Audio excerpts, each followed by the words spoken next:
And now, raconteur who spends every weekend on tour, Adam Carolla. Yeah. Anyway, you say, Dawson.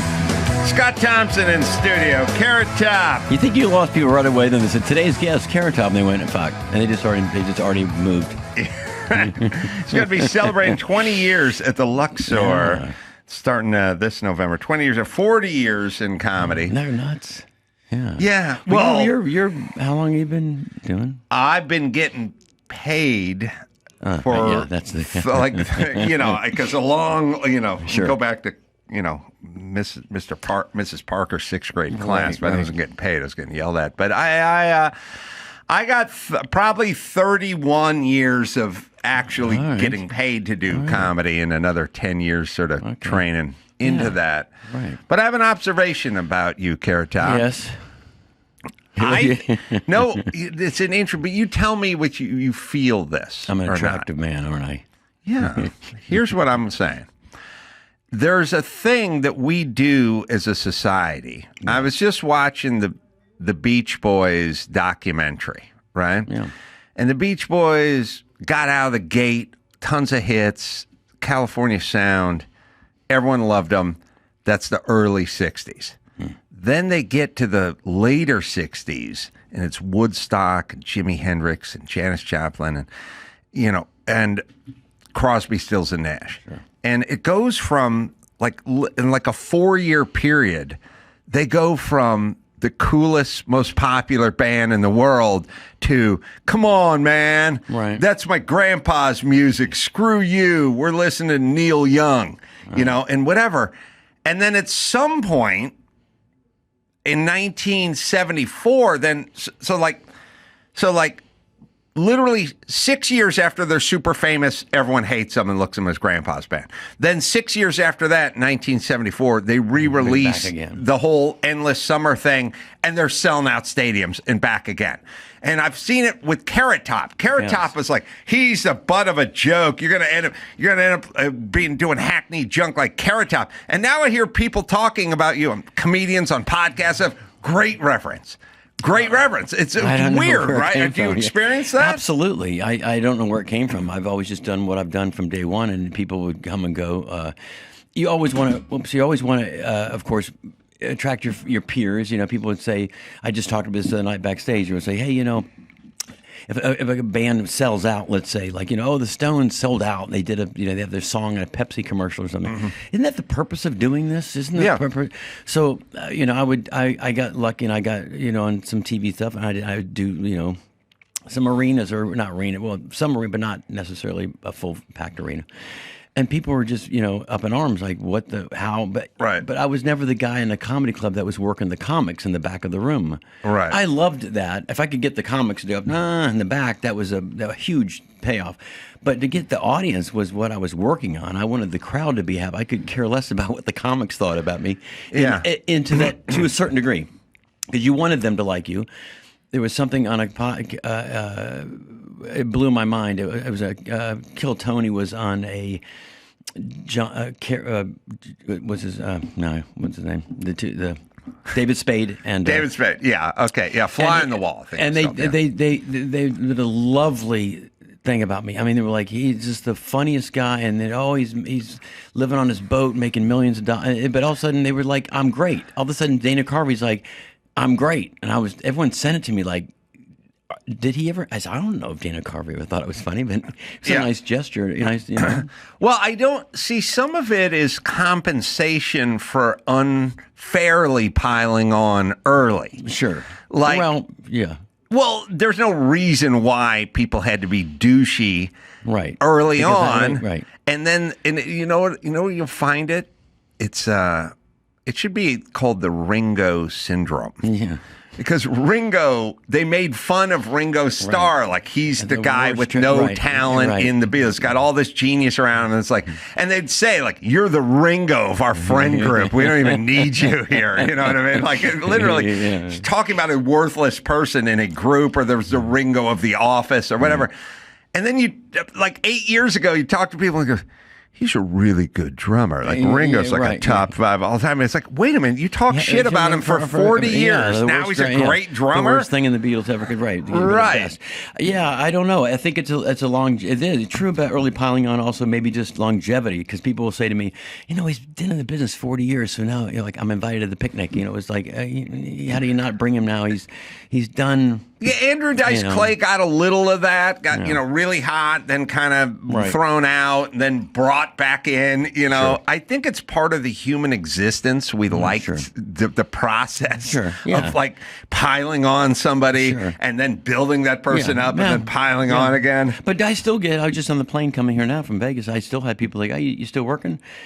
And I'm like, I just got off stage. Like, yeah, I'm still working. Oh, yeah. Oh, you are? And I'm like, yeah, every night. Every night. Wow. Like, they did, seriously, I get that all the time. Hey, I haven't seen you in a while. Or if you're off on a vacation, like I could fly to Florida, which I will tomorrow. Mm-hmm. I'll be at home in Orlando, not in an hour. I'll go somewhere to have lunch, and someone will say, "Oh, you're not working anymore?" No, I'm on fucking vacation. I have to take a week off. I'm still working. I just worked last night. I know. The saddest conversation I ever had with anybody is I must have been like, I was about 15 years ago, maybe. And it was about 15 years ago. I think I was visiting my dad in the hospital, and I was in Pasadena, and I was walking out of the place, and there was a black guy who was like working the floor buffer or whatever, and he's like, "Hey, man, show." And I go, "Hey, man." He goes, "What you been up to since then?" I go, "Well, I'm writing a book and doing." He goes, "Just chilling? That's cool." And I'm like, "No, I'm not just chilling, but all right." But I walked back to the car more depressed than I've ever been. What have you been doing lately? By the way, whatever happened to you? If somebody yells, "What have you been up to?" let them answer. Yeah. Don't yell, "Just chilling." Yeah, I'm just chilling. Just chilling. Watching my dad in the hospital. You know what I mean? Yeah. So I realize that people can't keep track of everybody, and there's too many celebrities now, and no one knows anything anymore. But it's true. Yeah. But what's weird is I could be in Las Vegas. I mean, my billboard could be behind them, and they'll say, "Oh, you still have a show?" Yeah, and like, it's fucking behind you. Like, there's my. I mean, literally. Yeah. I've been. This is true, and I've been in the elevator at the Luxor where I of course work. I get in the elevator, and they'll say, "Oh, where's your show at?" I'm like, "You work here, right?" And like, I'm like, "It's here." Yeah. Like, the worst is when you go somewhere, especially somewhere like a smallish market, to do a show. And you're sitting there in Oklahoma City, and you did the show the Saturday night, and now it's Sunday. And you're sitting there at a diner and you're having breakfast, and somebody comes over and goes, "Oh my God, Adam Carolla, you're my favorite, you're my all-time favorite. What are you doing? What are you doing here?" I go, I played the theater next door across the street. I didn't know. What? Yeah. When you coming back? It's like, well, not for a long time. Never. Well, what do you care for? Right. I didn't know. It's like, you're the biggest fan. You're my biggest fan. You had no idea I was coming to this part of Wisconsin. That literally happened. It's just whatever, a month ago when we were. It happens all day. Iowa, the same thing though. We're in a diner right next to the theater, right? And the waitress is like, "Yeah, there's some, Carrot Top is playing here." Or no, yeah, and she said, "Oh, I love Carrot Top," and my crew said, "Well, it's Carrot Top," and she looked, she was like, "Oh, like, yeah, clueless." I know, but standing right there. No, I'm fucked in a lineup. They don't even recognize me in a lineup. No. So I don't know. In a weird way, your career's been I get no respect in a weird way, but now it's come full circle that the people, the comedians, your fellow, your peers, are now heaping praise on Carrot Top. Yeah. And I was like, look, there's no reason to hate Carrot Top. We don't need to love on him that much. It's just somewhere in the middle.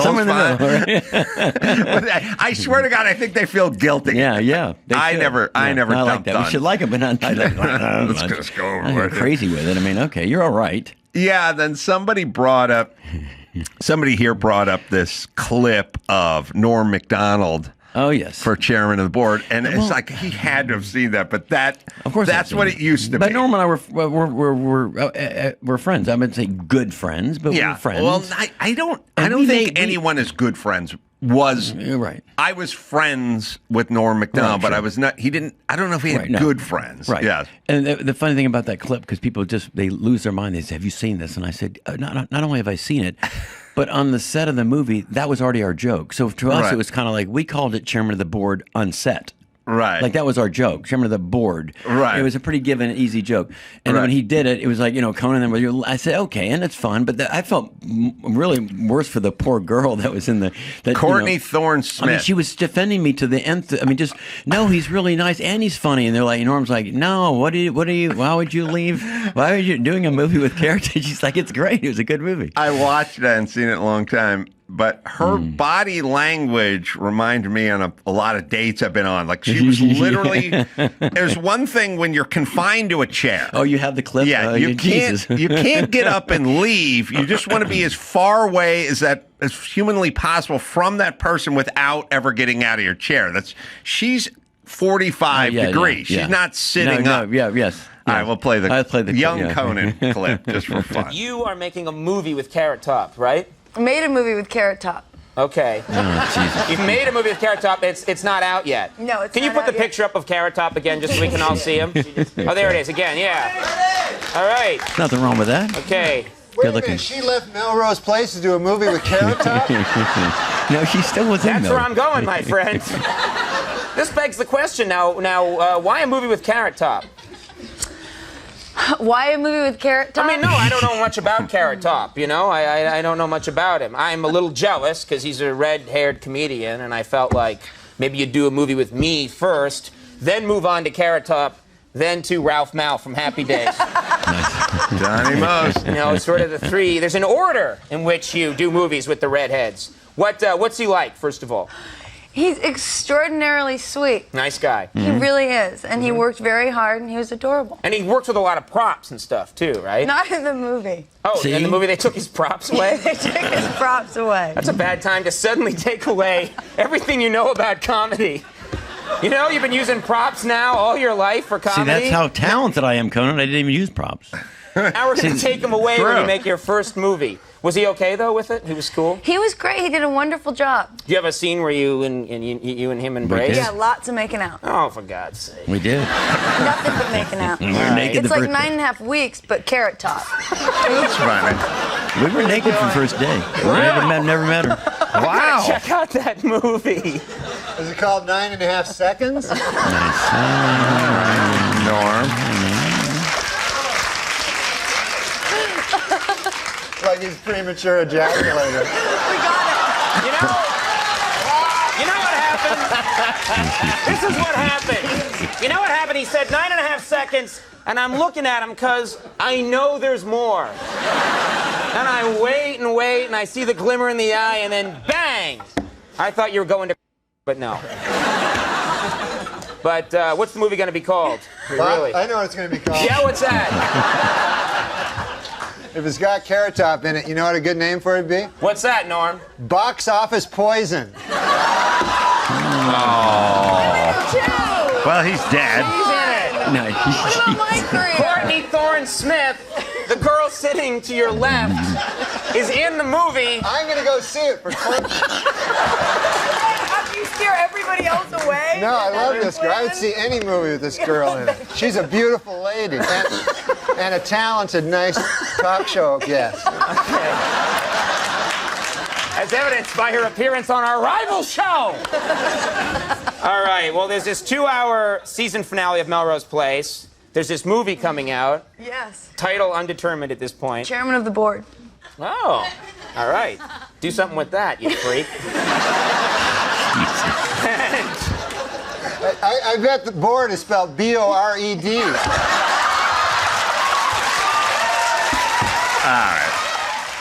Funny Norm. Yeah, I don't It's know funny. anyone I love knew him. People Norm. always think that bothered me. That didn't bother me. It's No. like, no, Jesus. Yeah, that's what comedians do. I Right. get it. But I mean, like My job again, it's kind of as a society, it's like when I was younger, we had like the go-to fat person. Right, sure. And it was Orson Welles, and it was Shelley Berman? No, Shelley Berman's a dude. I'm talking about the Shelley Berman is a dude. Shelley Winters. He was Shelley and then it turned into Sally Struthers later on. But it's like we'd have to just go, because I'm fat, but I'm not Orson Welles fat or something. All right. So we had this thing, and we had to have like some sort of poster child for everybody. Sure. And somehow, when we're making fun of comedians, it was like it had to be a Carrot Top jab in there. And now we don't. I don't think we really do that anymore, do we? I don't think so. I mean, one of my openers one time said it's kind of hacked to do that now because it's been done. They beat the hell out of it, kind of thing. Yeah. And you're still working and you're still doing. Like I write jokes every day. Like I wrote one last night, and actually I posted. Your guy back there's pretty good. Maybe you can find that one. You put on my Instagram. I did it just today. But it's a brand new joke that shows and you're like it's Vegas, but it happened just last. I was driving home before the show, and there's a billboard, and I just said there's a joke there, and we did it, and it killed. But it was a gimme. You knew it was going to work. Right. We can. You guys can find it. Carrot Top Live. Instagram. Carrot Top Live Instagram. The last post, I think I just. I mean, you can just see the relative of doing a new joke that just like you're proud of like a new yeah. I go back to before you told that I like going back to the Conan when he was just absolutely freaked out that I didn't do props. I find that funny. Like people would say before, way back when in radio shows when you do the punchline or the whatever, they'd say, we have you do radio, but Carrot Top, we're not going to do radio. And I'm like, I'm not doing props on the radio. I'll come in and talk and tell conversations. And I have jokes. I have stand-up jokes. Well, and they were shocked. They were like, Carrot Top. I went on Howard Stern. He was like, you didn't bring your box. I'm like, I mean, I could have brought my box of props on Howard Stern, but it was like I told stories, and he was like, you're great without props. Well, Gallagher back in the day. Sure. Everyone remembers Gallagher with the Sledge-O-Matic and the roller skates and everything. But Gallagher did a lot of all of his societal humor, like an hour stand-up, and then he'd hit the melons and all that. But it was an hour special, hour of stand-up. Yeah, and it was like Mort Sully, George Carlin, political stuff, edgy, interesting, and then he'd bring out a giant bed and jump up and down on it. And people go, "That's that guy jumps on the bed, right?" Well, what about the 57 minutes? Right, no, that's all they remembered. Right, commentary, social commentary before that. Exactly. So in a weird way, Carrot Top's got a little bit of the Gallagher syndrome. People walk up to me and say that. They'll say, we saw you in Hermosa Beach in '72, and I'm like, no, it wasn't me. And then you got us wet. You hit that watermelon. I'm like, what the I mean, a lot of times. So we've come up with a bit. Now we're doing it much anymore, but we used to do a thing where I would say to the crowd, I hit the watermelon at the end to the front row because they were always looked like they were waiting for the wrong guy. Right. And then one night Gallagher came. Now this one you could find later. This is great. So he came to my show 5 nights in a row. 5 nights in a row. Well, how long ago is this? About 8 years ago, before he passed. He came to the show, and he came every day. And my manager called me and said, your buddy's here. And now he was one of my heroes. I literally, when I was 12, 13 years, I knew him, and I used to write him jokes. Oh, really?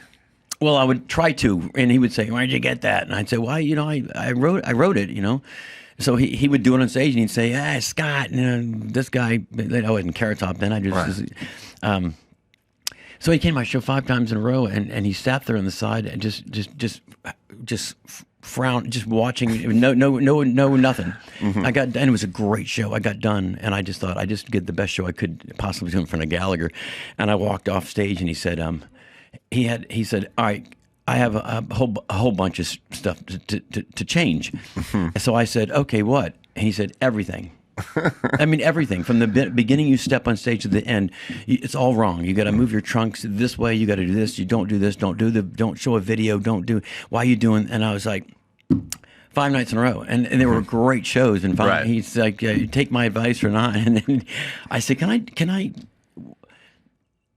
I said, we should do something. So the next night, they said, Gallagher's here again. I said, fuck. So we went to the grocery store, and we got a watermelon. Mm-hmm. And I went to my warehouse, and I had an old prop that I used to do. It was like a big hammer. I used to make jokes that I would hit the watermelon.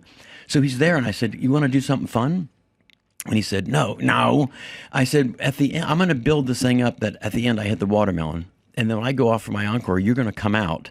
I'm going to put the watermelon down on the stool, and you're going to come out, and you do whatever. I didn't tell him what he needed to do. Whatever you think's funny. So it's the best video ever. So he comes out, put the watermelon down, and I go to hit it with the hammer.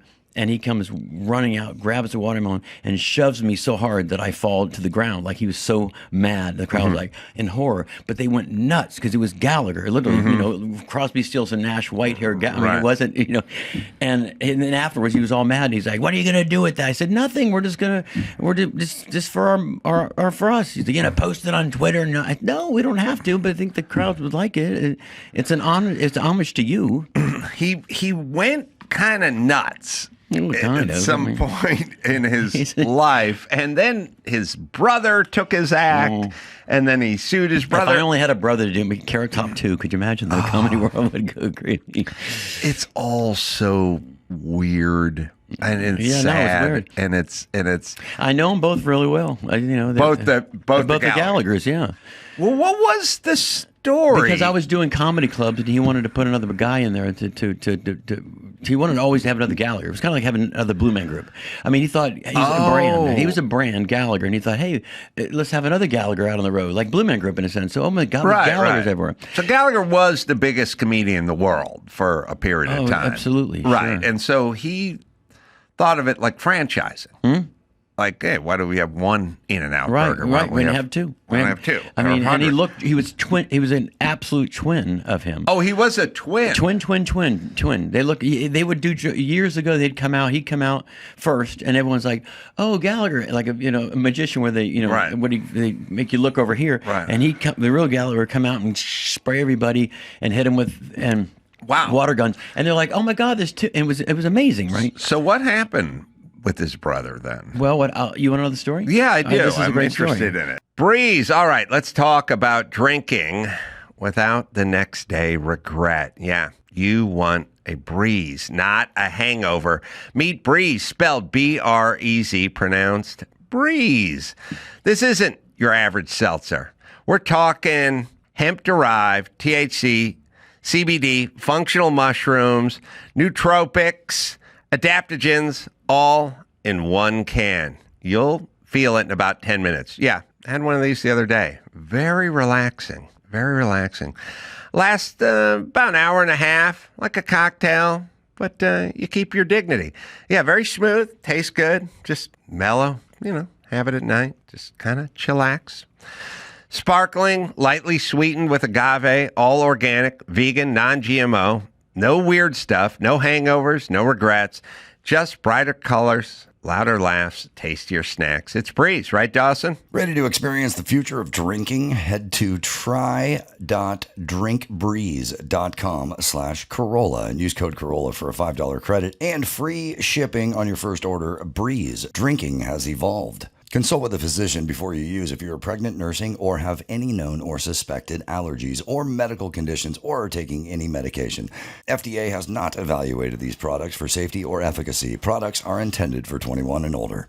Homes.com. Well, some might say Homes.com is the best shopping site for homes. It may be because their super comprehensive, transparent agent directory. Or maybe it's that Homes.com is the only site that always directly connects you with the listing agent who knows the home the best. Perhaps it's because Homes.com has the most in-depth neighborhood content of any home shopping site that's extensively researched to highlight the personality of each neighborhood. Or maybe it's all the above. That's what I think it is.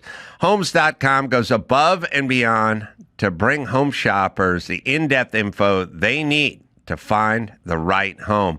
Homes.com. That's Homes.com. We've done your homework. So Gallagher wanted to do a show on New Year's Eve in Detroit. So he called up and said, I want to play the Meadowbrook, whatever it's called, New Year's Eve. And they said, we already have Gallagher booked. And they said, no, I'm Gallagher. And they said, no, we have Gallagher booked at the whatever. Mm-hmm. The other, this is weird, at the other venue. So Gallagher said, well, I'm going to get rid of the other Gallagher. I'm playing. Mm-hmm. So he called his brother and said, you got to cancel your show. I'm playing Detroit. And his brother said, no. And that's how it all started. How many years was he doing Gallagher too? That I don't know exactly the number of years, but he was doing it for a while. And and the only thing that was not I think, I hope I don't get in trouble for this, copacetic as me being a Gallagher fanatic, was we went into a club one night in the middle of nowhere. We were on the road, and we went to this like little Holiday Inn, and it said, Gallagher. We walked in, and sure enough, it was his brother. And so Gallagher had, charisma and charm, and he was, he had it. The other guy looked like him, but he didn't have the delivery. He didn't have the charm. He didn't have the style. He didn't have the, the mojo. And so the crowd he would just go, and here's a shit and duck, and whatever joke he did. But the crowd was like savvy enough to say that it's not like funny. Right. Where Gallagher was brilliantly funny. Right. So that part of it also failed because I think he didn't have the edge and he looked like him, but Such a bizarre story. We need a Carrot Top too. Wouldn't that be great? I wouldn't mind a doppelganger go out and do all the work. Threes. Let's do it. Yeah. So, speaking of that, I don't know. You got brothers and sisters? I have a brother. Yeah, flies. He was an Air Force pilot. Air Force F-16. F-16. Yeah, his name is Garrett, and I call him Carrot Top. And but yeah, he flies. Now he flies for Southwest. In fact, flies into Burbank all the time here. Wow. So your brother flies F-16s or flew F-16s for Navy or Air Force. Air Force. And then you're Carrot Top, which is, I don't know, how much space you can sort of get between two brothers. A sort of one goes into the priesthood and the other becomes a porno director or something like that. That's probably happened. I'm sure, but flying the F-16 and Carrot Top are pretty big chasms. Pretty different. I mean, I do a whole thing in my show about it. I mean, I say my whole adopted life I wanted to do that. I mean, my dad worked at NASA and was an engineer for everything from Gemini to Skylab to Apollo and shuttle. My brother went to the Air Force Academy, and I'm, gluing dildos on walkers. I mean, that's, give me a rubber chicken and a tennis racket, and I got a show to do. Well, what was, so for you, it just hit early. I mean, class clown kind of stuff, sitting in. I was really not the class clown. I was a very quiet kid. I never really said anything. And my dad was so strict, working at NASA. My dad was funny in that sense. He would always have the jokes, come home and say, an old joke. Dad joke. And it was great. And, around the neighborhood. So I would take those jokes and I'd go to school. And then I would say, hey, on the bus, here's one. And then I'd get in trouble. Like, you can't do this joke in front of the kids. I'm like, well, my dad did it in the driveway. It was funny.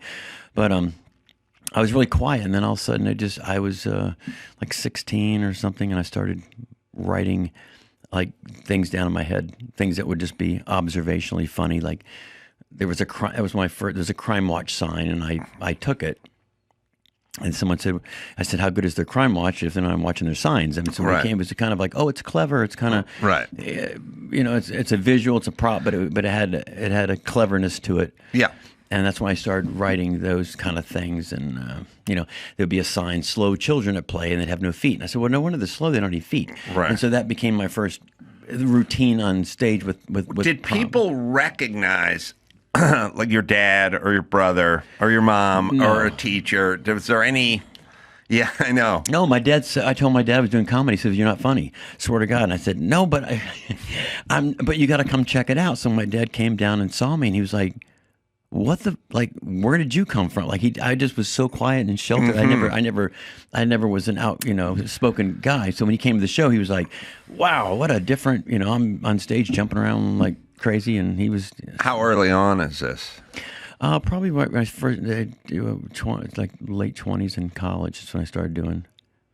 I would do open mics, and you'd win a Walkman. That's how old I am. So seriously, you would win. I won so many times. I won like 40 Walkmans, and I'm like, can I just get paid? And they said, the Walkman. So I would have piles and piles of Walkmans, and I would just give them away to people. Like, where are you getting these? Are you stealing? I said, no, I'm winning them at these comedy clubs.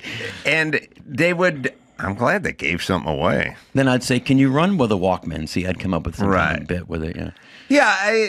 I mean, it's your mind works that way, and you and I are old enough to know that it wasn't generally supported back then, because people weren't really into figuring out potential for young people. It was a weird thing. Like, I sit around, and plus I have conversations with people like, your son, what's he good at? What's he he wants to do? No one figured out what I wanted to do. Right. And by the way, they didn't come from that world. You got a job. Right. They didn't. Where I come from, no one said the word career. Right. They just go, you got to get a job. Job. Sure. And the job would be, I said to somebody yesterday, I got a pamphlet for driving an ambulance. I could be an ambulance driver in 7 weeks or something if I went to this thing. And I was also attempting to be a merchant marine. And the answer is, what do those two have to do with each other? And the answer is a job. I wanted a job. Right. That's Not all. Really a career, just I did a job. Yeah, career was a weird kind of luxury item. And you probably didn't think, as I did, that would be a career. That's why I think our parents were like, what are you doing? And I'm in college. I'm getting a degree in marketing, but I'm going to do comedy. They're like, no, you're going to get a job. They didn't think it'd be a career. I mean, and nor did I. I was just having fun, making enough money to buy beer and drive my car around. Well, when did it hit for you then? What was the big kind of, when did you get into the zeitgeist, as they say? Well, I started doing, I don't know, what originally happened was I was doing pretty good, and then I couldn't get gigs lined up, and I was so stressed out I just quit, and I moved back. I born and raised in the area of Orlando. I moved back there, the typical, sounds like a joke, 4 roommates, and I was shucking oysters, and I was at the bar one night shucking oysters, and these 2 couples came in, and I'm shucking oysters, and You're working at the bar. Yeah, and and there's a jukebox, and I'll be dancing, doing. That's where I had my, And these people looked at me and they said, "My God, you have a brother?" And I said, "Yeah." He's like, "But like looks like you?" And I said, "No, my brother's blonde. We're a pilot." "Oh no, this guy we saw, he's a comic. We saw him in Tampa, he's like Carrot Top or something." And I said, "Oh really?" He said, "He was so good. Oh my God, you just remind me of him so much." And I just went, after my break that night, I went home and I called the guy that used to book clubs, and I said, "What are you doing?" I said, I'm shucking oysters. And he said, "What? You're Carrot Top." I said, "Yeah." He said, "You got to get back." So I got back in and did a show, and that led to something. And then there was like MTV, something I got on like Comic Strip Live. And that was, I was so, I didn't have, everyone had, I would always say, you do 10, you do a trunk. Right. And I would, I had just enough to do 3 minutes on a TV show. So I had all my A stuff, the Crime Watch sign, all the stuff I started with. And I got that show, and then it was like, I think I'm on TV. I still wasn't like but I thought maybe I'm not a career yet, but I'm doing something. And then I got Sunday Comics, and then there was the Tonight Show. And so when I remember getting the Tonight Show, I thought, all right, this is legit. It's NBC. That's Leno Tonight Show. Yeah, it was like 3 weeks after Carson had left. I was standing on that. I was going to say, yeah, it's close, right? Literally 2 or 3 weeks, and I was standing on that star. It was still the old studio, and you're standing on that gold star behind the Carson. stage, behind the curtain. And no, when you walk out. Oh, and walk out. And I would do my first rehearsal, and I'm standing there and I'm looking down, and I'm like, there's 40, 75 people in the studio. All the guy was still there that did Ed DeCordova. All the people are still there, producers, everybody, and I'm just standing on the Carson Gold Star, thinking, all right, this is weird. Like, right, I might have done something okay, and it set went great. And I got done. It was just, I think that was the moment I thought, I'm on maybe NBC. I think I could do all right. And then it just kind of, things went on, and we did Chairman of the BORED, and then, yeah. So yeah, it was a whole bunch of stuff. Speaking of age, I think this is funny. This is not a joke. I didn't plan this. I was on a plane just now, and this guy next to me, he's an old guy, leans over and says, "Yeah, damn, Carrot Top." I said, "Yeah." He says, "You and I have something in common." I said, "Oh," I'm thinking my dad worked at NASA, or I lived in California. I said, "Oh, what do we have in common?" He says, "Both 65." And I said, "What?"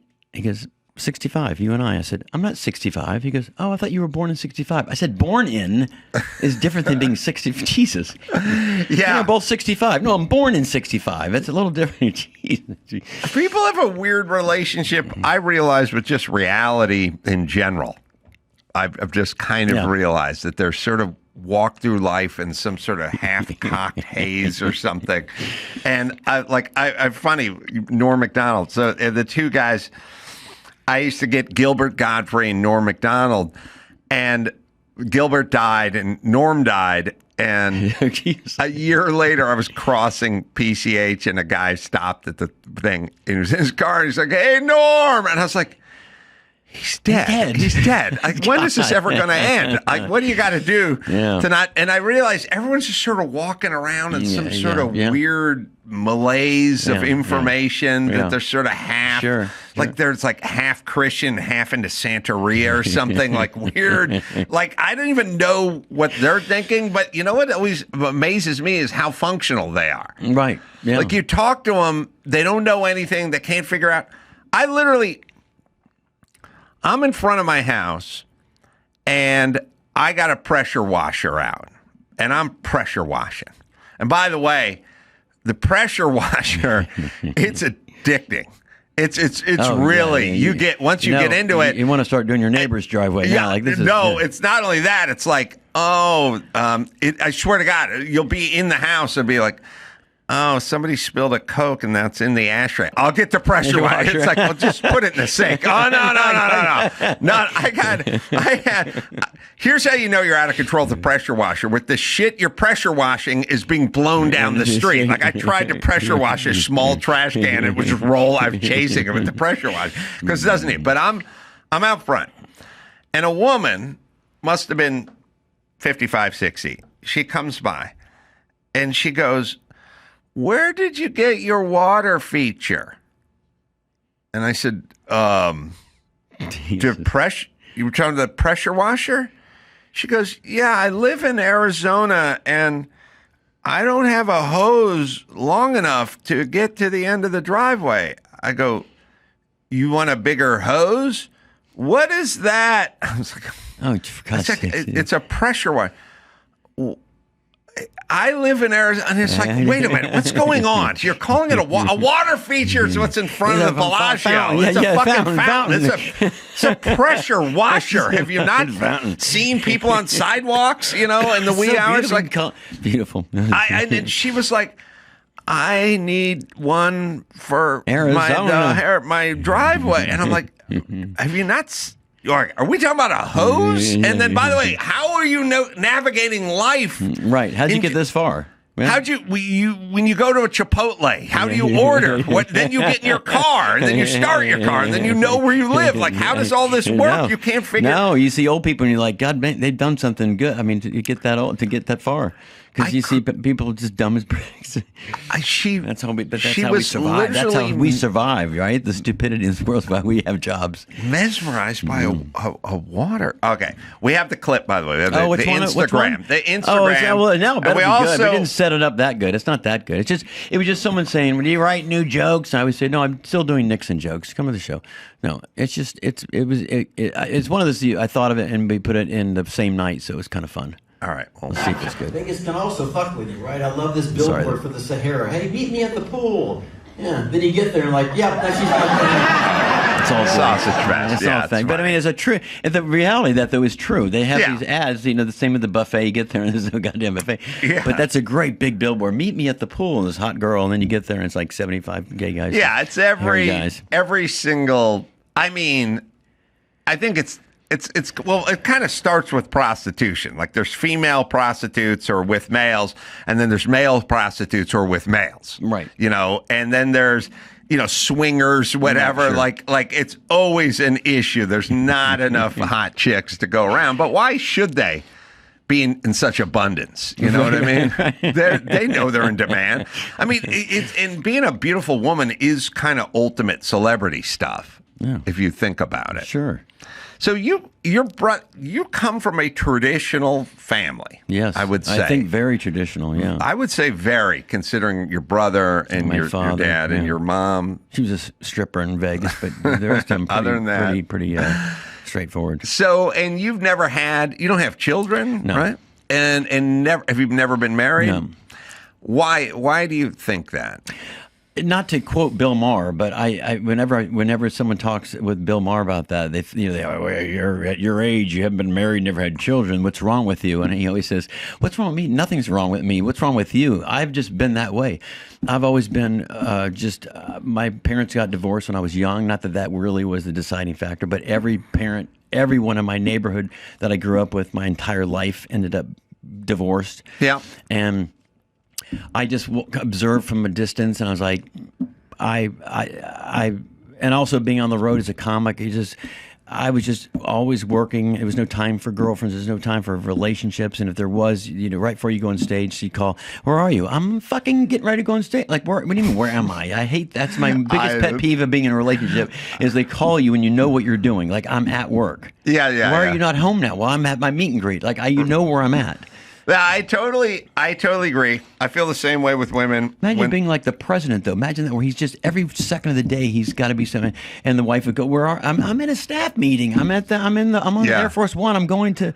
Well, you were supposed to be in Berlin this morning. How come you're not in Berlin? We got delayed with the thing. We got Secret Service. Like, I'm just a stupid comedian. I can't handle it. Yeah, women do a weird, like, I condescendingly have said to many women I've been with, "I'm working. I'm working." Right, they go, "What's going on? Where are you? Yeah. It's Saturday. How come you're not?" I go, "I'm working. Yeah. I'm working." Yeah, same thing. Yeah, I get But it. if they know where you are, like, I'm at the Luxor in my dressing room at 8:00 going on stage. Where are you? Of all the comedians, 20 years, I mean, you got to know your schedule. But so how's it work? You date? You have a girlfriend who understands things, or how's that work? I just kind of, just free, just whatever. I don't really have any relationships or no. I date my props, So I like being single. No, I like going where I like to go and be where I gotta be when I gotta be. No, I get it. I think listen. My whole crew's married. I said, "Oh, you guys have fun with your wives tonight," and they all leave. And what are you gonna do? I'm gonna sit back here in the backstage and just have a drink and unwind and watch Sports Center. I get it. Because I'm very much wired that way. You're miserable. Yeah. No, listen. I am very happy I have kids, but they don't always make it easy. Oh, That's no. for Yeah, damn sure. sure. And you do. I literally I was running around this morning, and I got the call from my daughter going, "Hey, what about that bed we talked about? Can you?" And I just went, "I'm real busy right now, but if you call me between 4 and 5, I can, I can I can put some attention toward it." But for me, it's really weird because I think it's more difficult for me than it is for regular folk who grew up in a normal family, because my parents never did anything for me or anybody else. So when, if your daughter goes, "Well, I want a Mercedes, but I want it to be a convertible," then I go, "All right, I'll get you a Mercedes, but it's not going to be a convertible." They go, I'm like, "Are you kidding me? Are you kidding me? Are you kidding me?" I couldn't get. I didn't.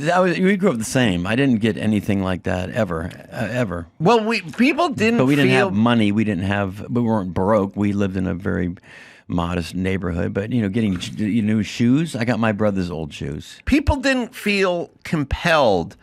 Adults didn't feel compelled to make children sort of like their number one customer. Right. Like in a weird way. That scene in Pretty Woman where Larry Miller comes out and he finds out that now Julia Roberts is hanging out with this billionaire, and he comes up and he just starts sucking up to her. Yeah, you know what I mean? yeah. Every parent is that way with a kid Right, now. sure. And when I was a kid, like, parents were like, get out. Absolutely. I'm not giving no. And by the way, they would just say no. You know what I mean? Yeah. Like, you'd go like, "Hey, can we go to the Sizzler on no?" Yeah. They didn't go like, they didn't explain No. anything. Oh. Could I get a mini butt? No. No, How about a same. go-kart? No. How about we go tonight? We get some pie. No. Same. It was like, Same. all right, no. No, we knew that. Literally, that's the answer to everything. Was the same. And my dad, if you wanted something, he'd build it. Oh. So I'm like, Oh, because he was an engineer yeah, guy. but he built everything. He built his home house. Oh, So really? he'd say, like, get a TV. I'm going to build it, and I'd have to help him.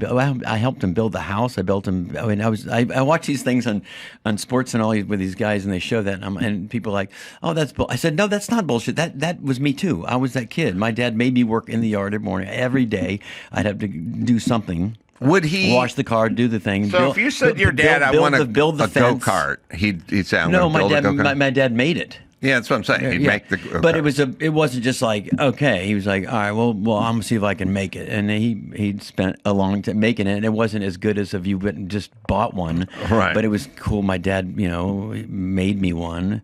I have pictures of that too. It's just made out of wood and shit. He made it and put decals in it, and he was proud of it. Really? But we never got anything new, and I remember my friends would be over at the house like, "That's an interesting credenza." I said, "What? My dad built it." Like, what?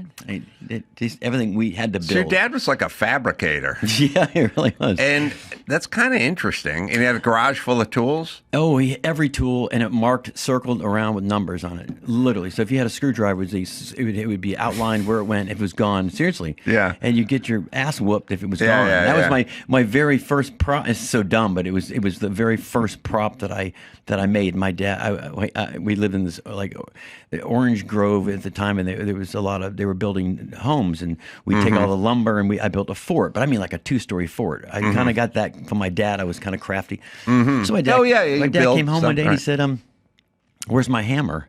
And I said, "I don't know." And it was, you see it wasn't in the see the outline. And I said, "I don't know." And he went looking. He went to my fort, came back, and he says, "Huh, it's in your fort."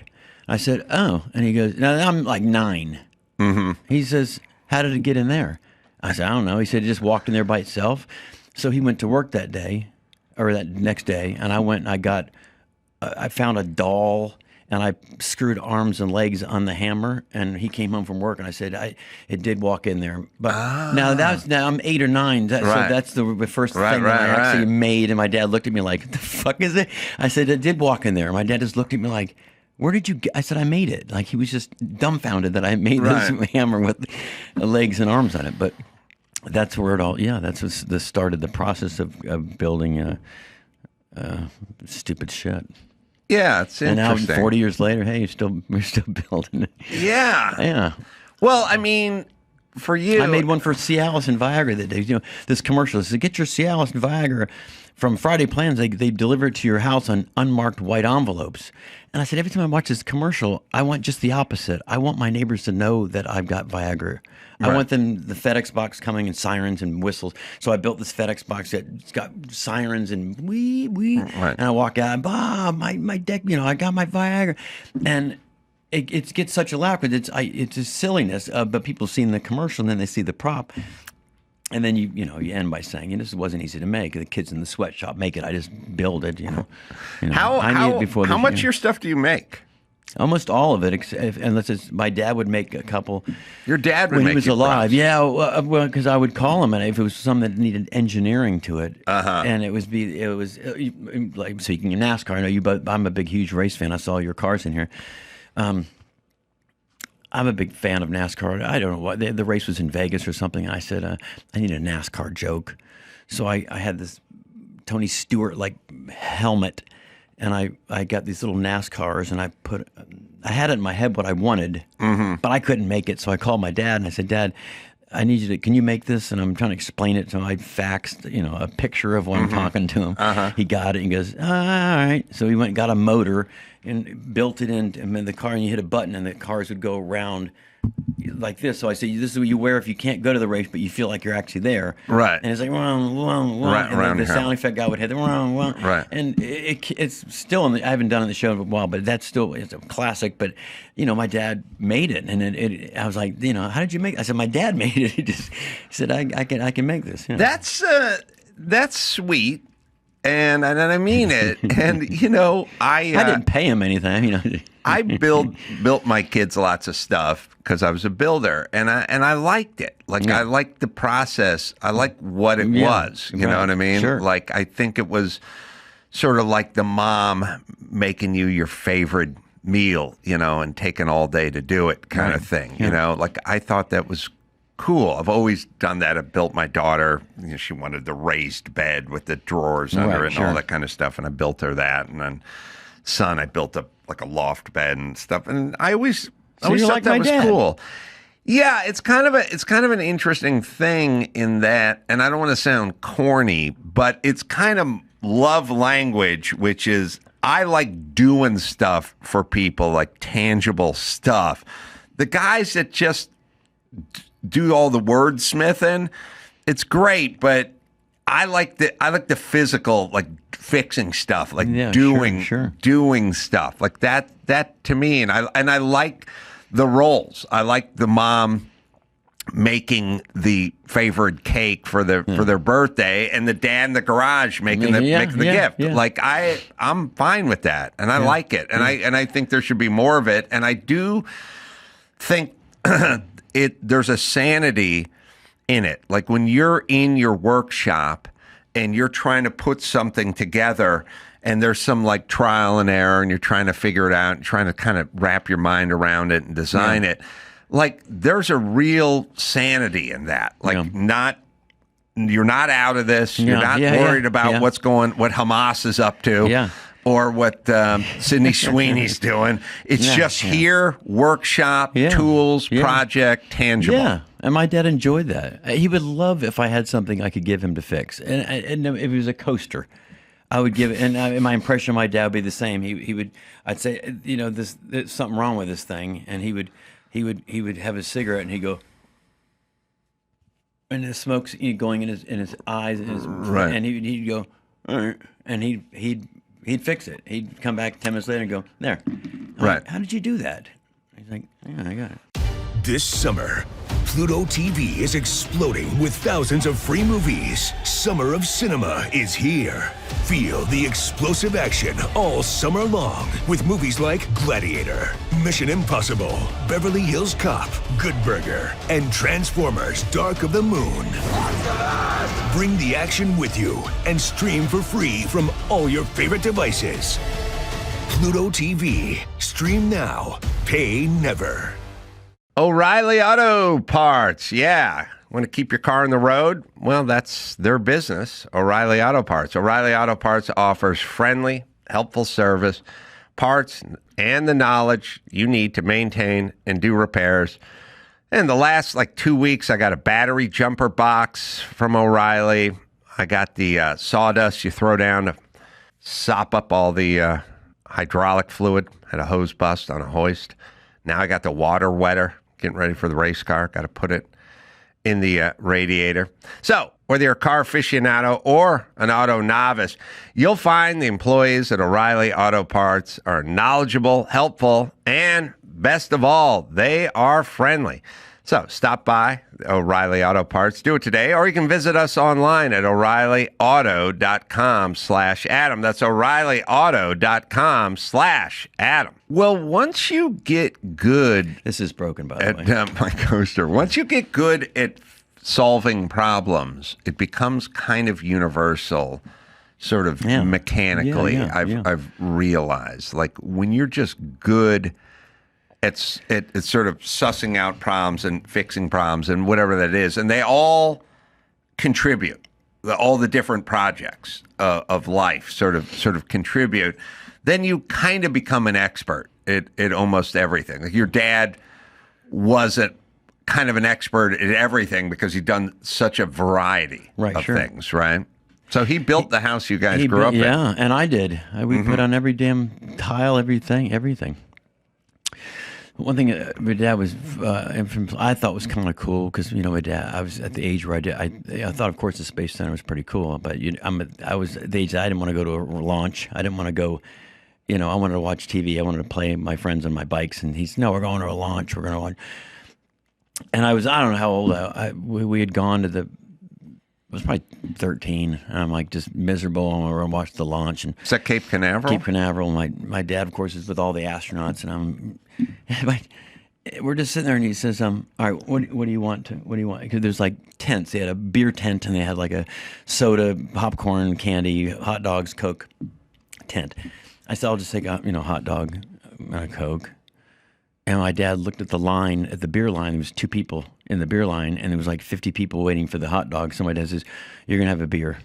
How old were you? 13. Yeah, 13. And I remember thinking it was just funny because I'm like, my dad's gonna give me a beer. And my dad was not anywhere near cool enough to say you're gonna have beer, but he didn't want to wait in that line to get a Coke. So he just hands me this beer, and I'm just like, okay. And he's like, well, try it. And I took a sip. He's like, no. I said, and don't tell your mom this, of course.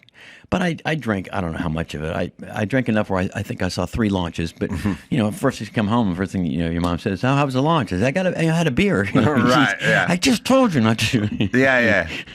Yeah, the rat now. But he built the, I digress a little bit, but one night we were dinner table or something, and my dad was just stressed out. He just kept, I don't know, he was just angry at everybody. He kept storming out. And my mom's like, if he's working on something at work.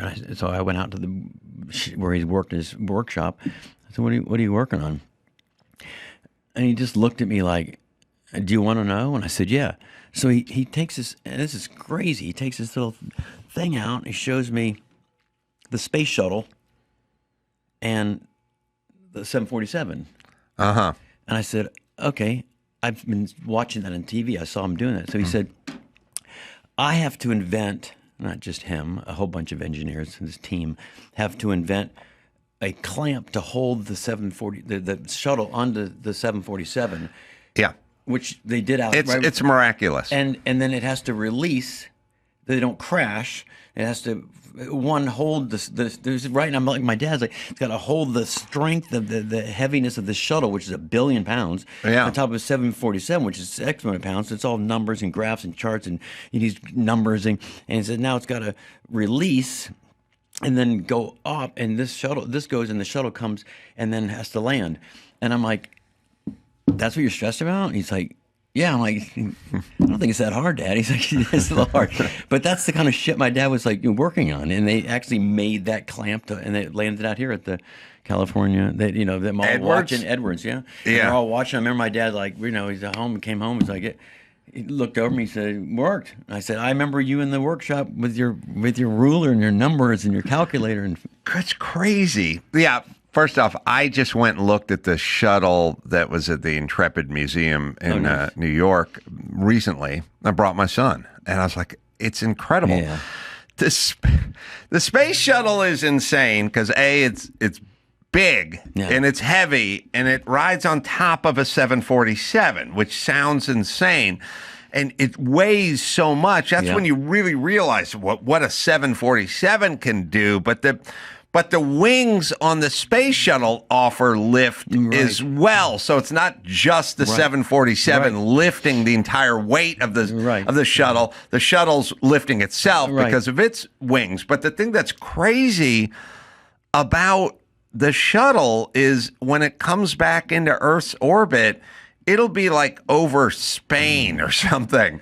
And then it got to land in the Mojave Desert. Yeah.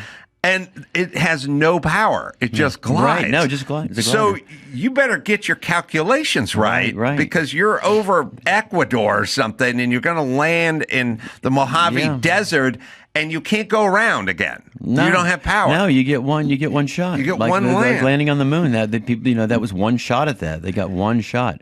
And at the very end, they're not going to come down. This thing that weighs as much as 40 Cadillac SUVs or 140 or 1,000, it just comes in at the very end. They just flare and it just touches down. It's magical. Ever so softly. It's elegant, So your dad was on the team that designed that clamp, which is crazy because you got to clamp it and you got to release it. Right. And that's embedded over my headboard, by the way. You got to clamp and release.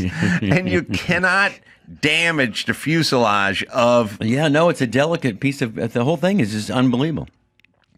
That's what it is. It's magic. It's like... And then people say, oh, I didn't really land on the moon. Oh, I find that funny, too, because I'm one of those guys that, like, if there was a billion people that worked at the Space Center since the 60s...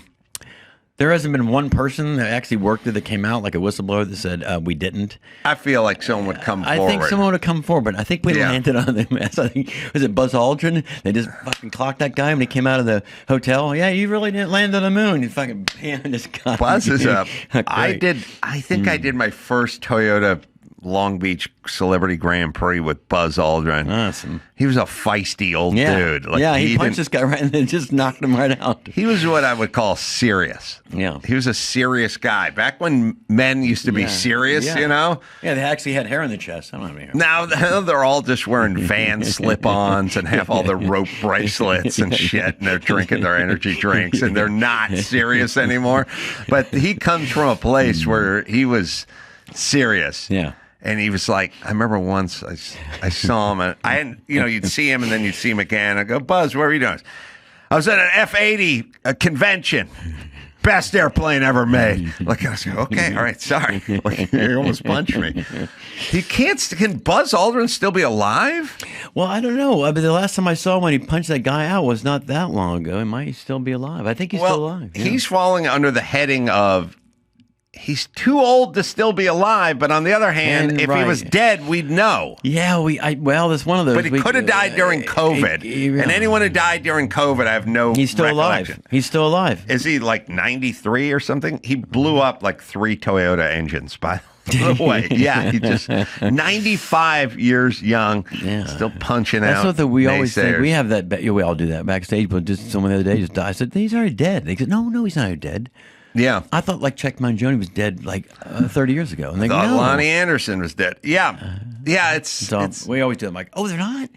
No, but when you start realizing, you got Norm and all these people, you go like, all right, well, who's the next class of dead people? And I think you're talking to them. Oh, you know what I mean? Well, that's going to be the next wave. I mean, we do the math, right? Right. We're not you and me. We're still young pups. But Oh, yeah. But you guys listening. Yeah.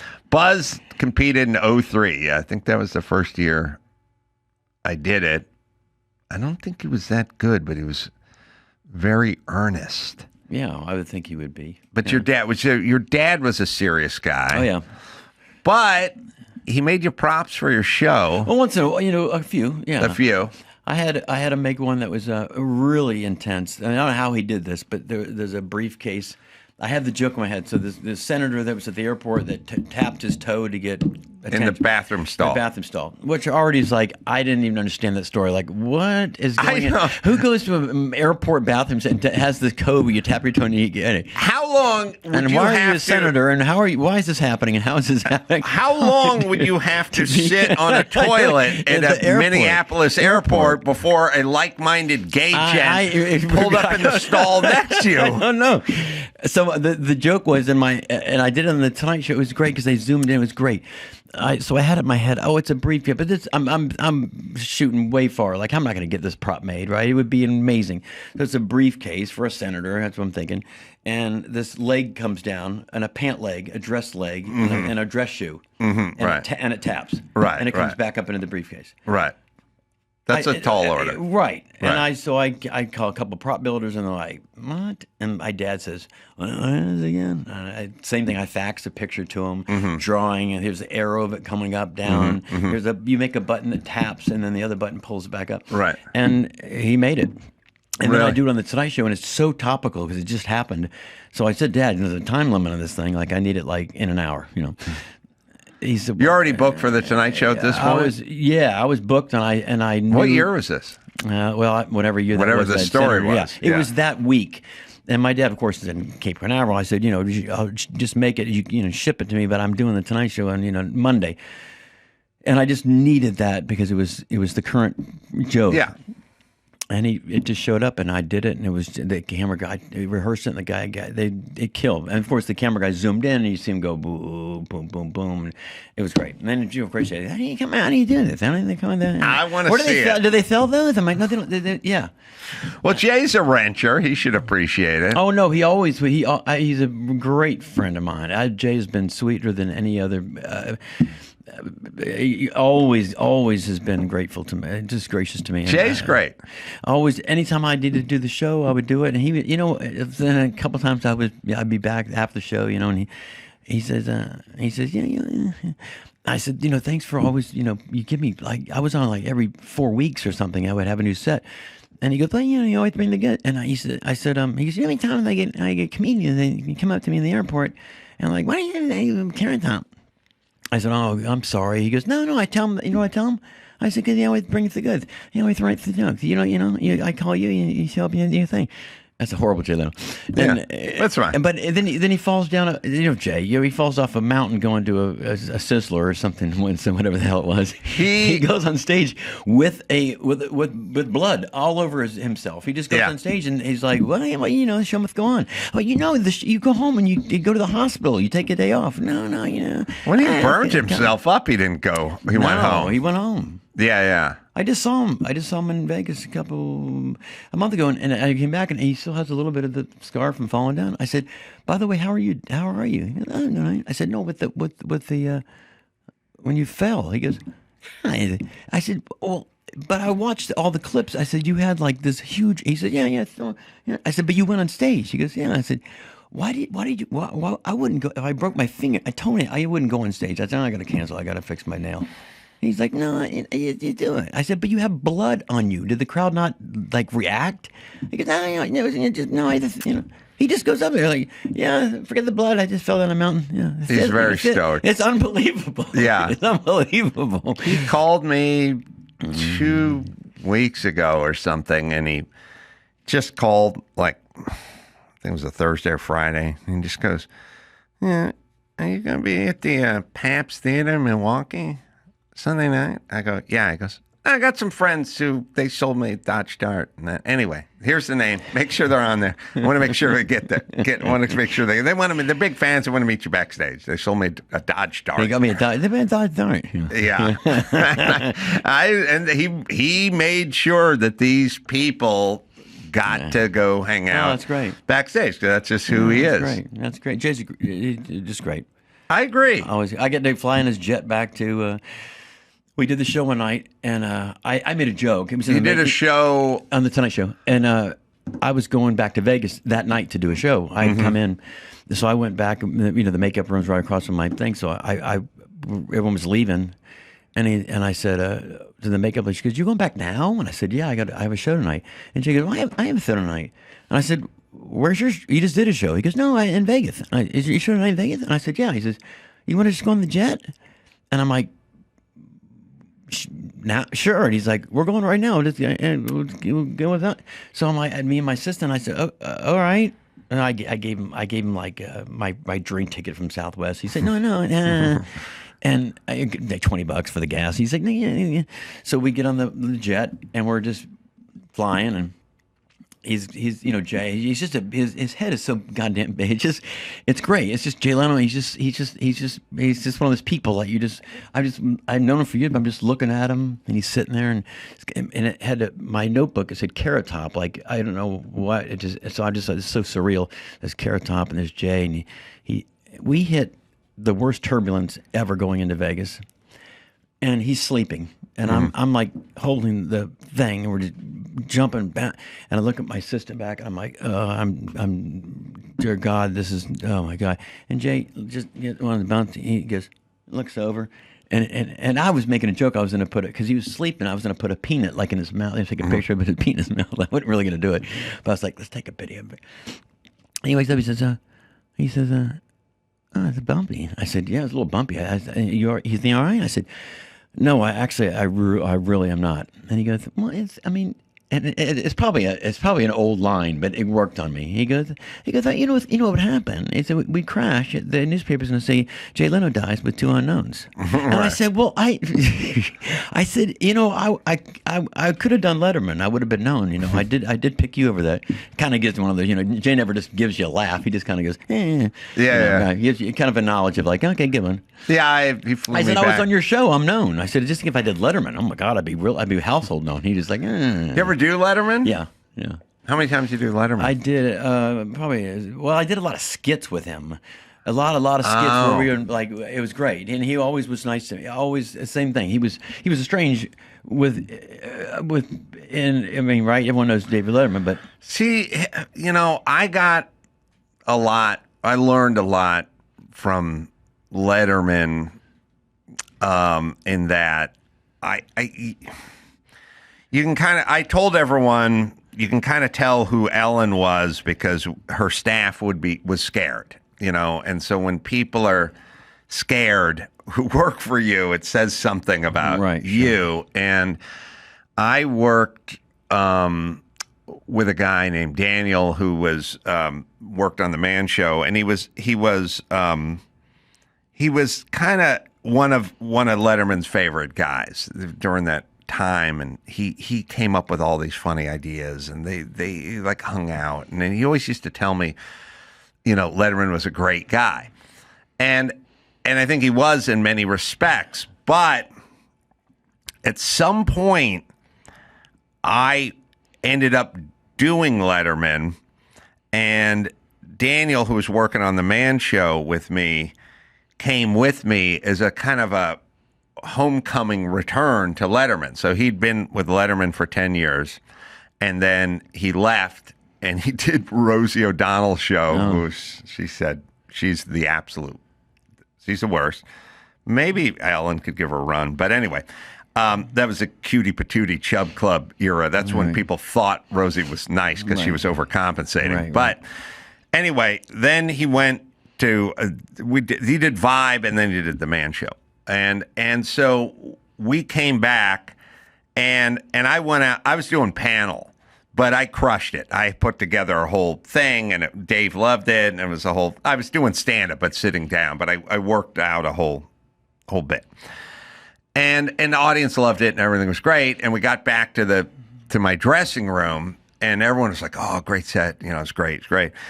And then Daniel, who's the most upfront, kind of forward guy I've ever met, like he's the only guy. When we were doing the Man Show, we'd go to strip clubs, run up a bill for like $2,000.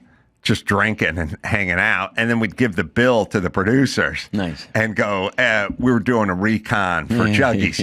We're scouting talent. And they'd go, it looked to me like you guys were just drinking. And it's like, well, we're working, so you're paid, right? Daniel's the most ballsy guy in the world because when we gave this receipt to Stone Stanley for $2,000 for us hanging out at a strip club doing nothing, they said to us, they go, we will pay this time, but we're not going to underwrite you guys hanging out at strip clubs drinking. Right. This is not work. And when they told us that, me and Jimmy were like, okay, good. We get our, get the money. But Daniel stood up and he went, fuck that. We're going to her office and we're going to this is bullshit. And I was like, I'm not going to go in there and start yelling at them for not paying for booze at a strip club when all we're doing is hanging around and drinking at a strip club. I'm not getting up. I'm not that bold, and he was outraged. He's like, we're going in there right now. So that's the kind of guy he was. When we finished with Letterman, we're in my dressing room and some guy, segment producer or something came back and the segment producer was like, oh, it was a good killer set and went great night, blah, blah, blah. And Daniel got sheepish and he went to the guy. He's like, is Dave up in his office? And the guy's like, yeah, he's up there. You think it'd be cool if I went up and said hi? And the guy's like, I don't know. Oh, Letterman. Yeah, Letterman. And at a certain point, I could see him wrestling with it. I don't know what kind of mood's he going to be in or whatever. And at some point, he just went, I don't think I'm going to go. I'm not going up there. Let's just go to dinner. And we did, but I would say to him all the time, stop saying he's a cool guy. Right. Because if that's Leno or Jimmy Kimmel or anybody, and you were a favorite, you went and you produced a hit TV show, and now you come back, you just walk right up and say hi. Say hi. Yeah. Anyone I know would do that, but not Letterman. Well, I would say that's the only thing that I knew about doing the show is that it was very, very scared crew. Eggshells, right? Yeah. So I had done it one time, and I was there. And there's that little green room, and then he comes down from the elevator, and they clear that room out so we can go on stage. Right. So they're like, oh, we have to get everybody out. Dave's coming down. So I said, oh, okay. And they're like, look, paranoid. Right. So we move out of this room. he goes by. I'm standing kind of like out of the way. He goes by, and he said, "Thanks for doing this." And I remember he had a ball cap on, very tan. It's weird. Do you remember? Just so tan, tall, a ball cap, a pencil, and his cigar, and he just said, in his way, like, "Thanks for doing this." And I said, "Are you kidding me?" And I said something like, "This is the best thing in my life," or something. And he goes out the door to the stage. We all go back in the room. He comes back in. He looks right. He says, "The best day of your life?" All right. And the girl, they freaked out. I've never seen a staff go, "He never does that." Yeah. I go, "What? He never speaks to anybody. He must really like you." Like, he would never not only say anything to you, but he wouldn't come back in a second time and address you. So he always was nice to me. He never was. Yeah, he was nice. He was probably nice liked to me me. too. He probably, what I mean? I'm just saying that they were scared of him. Yeah, they were scared of him. They're not scared of Jay. Like, "Hey, Jay, yeah. They could care less. They'd say right in front of Jay, "It's not your show." I said, "What's this? This Tonight Show with Jay Leno." "It's not his show. You can't do the joke." And I'm like, "But I." Yeah, no, they didn't. No fear of Jay. One clip I got to tell you about the Tonight Show is my favorite clip of. Wait, I wanted to see the clip of the shoe and the suitcase. One that would be. I know if it's not on the Tonight Show for sure. I know there was one on. Oh my God, what was the show? I think I did a guest spot as a celebrity guest spot on Last Comic. Me and Louis Anderson came out and did like a. Louis. We did like a Carrot. So we did this guest thing where we came out and did like a. We were the pros, and then they had great comics, Kathleen Madigan's, these great comics. And that, I remember doing it, and I remember the camera zoomed in on it really nicely on that one too. So that one, and the Tonight Show one. This is my favorite Tonight Show. What would you Google in to find this? Oh God, hilarious! Carrot Top, Last Comic Standing, because I was only on it. Briefcase Senator Briefcase foot prop.